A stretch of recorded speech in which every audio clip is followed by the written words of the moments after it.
Last week, I started decorating Coconut Mall for Christmas. I planned it as a two-part project and then realized that Christmas is on the Wednesday of this week. So this is a bit of a post-Christmas Christmas video. Maybe something to put on while taking down decorations. But I won't be taking down any decorations in Coconut Mall. I want to add a few more to some areas that I haven't gotten to yet. But first, I'm gonna try and do something about the Christmas tree. I personally am fine with how it looks, but many of you said that it was too realistic for the slightly stylized surroundings. So I generated a new tree and looked at stylized Christmas trees for reference. I'm not sure the tree generation add-on is going to be good for a stylized tree at all, so I screwed around with cones for a minute and began to realize that I have a gap in my skills and knowledge when it comes to modeling a stylized Christmas tree. So I got rid of that Roblox crap and tried something else. Maybe I can do something more stylized with the tree gen add-on by making the needles larger and more distinct, but I ended up with an even less fitting tree. This did look closer to a traditional Christmas tree, and I did consider replacing the original with it. But I still kinda prefer the look of the original. It's more contained and fuzzy looking. But as one of you did point out, I made the mistake of creating a pine tree rather than a spruce tree.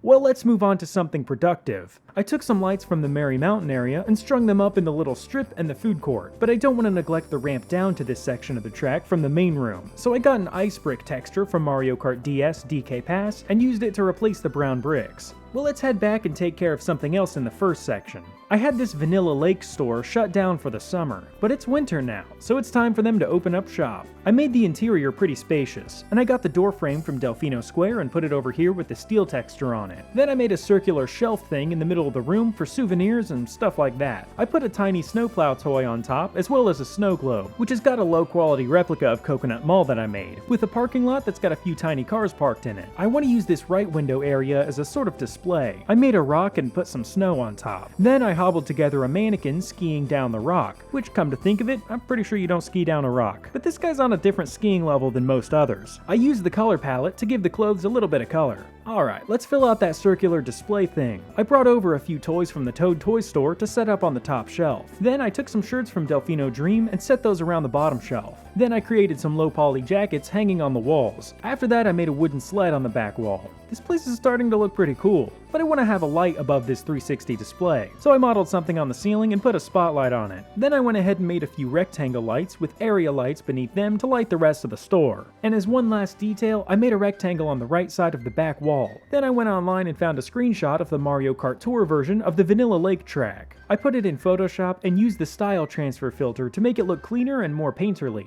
Now we've got a nice painting of the track that this store is based on. Now I'll just add a checkout counter to this side of the room and call it finished. Now let's head over to the food court and see what we can get done over there. The first thing I did was immediately head back to Vanilla Lake and put up this little sign that uses a reoriented version of the Vanilla Lake sign. Then I went back to the food court and got this sign texture open in Photoshop. I want to have the food court serving some hot cocoa, so I made a sign for Coconut Cafe branded hot cocoa. And I mean, come on, hot cocoa, Coconut Cafe, the wordplay opportunities are just too obvious. So I didn't use any of them, just to upset you guys. But I'd say this sign looks pretty good. But a sign's not gonna cut it. We need some actual hot cocoa on the counter as well. So I made a to-go cup out of one of the cups that was already sitting here. I also made a version without the lid on, and a few marshmallows floating on top. Then I duplicated those into a few groups with a little bit of size variation. But I feel like I should do a little bit more with the food court. So I got rid of this ketchup and mustard and turned these hot dogs into fruitcake. After that, I put up some green and red lights all over this area. I even made the lights on the ramp green and red. And I made a couple of lights to shine on the signs over here since this area is a bit dimmer than usual. Well, I think that's all for this week. Now I can just set up a couple of renders and see how it turned out. I really like these decorating projects because I don't really need to keep things clean and organized since the model isn't going to be modded into anything. So the fact that the Christmas tree on its own just about matches the rest of the track's try count isn't really an issue. Well anyways, I hope you all had a great winter break and a Merry Christmas. I'll talk to you later. Thanks.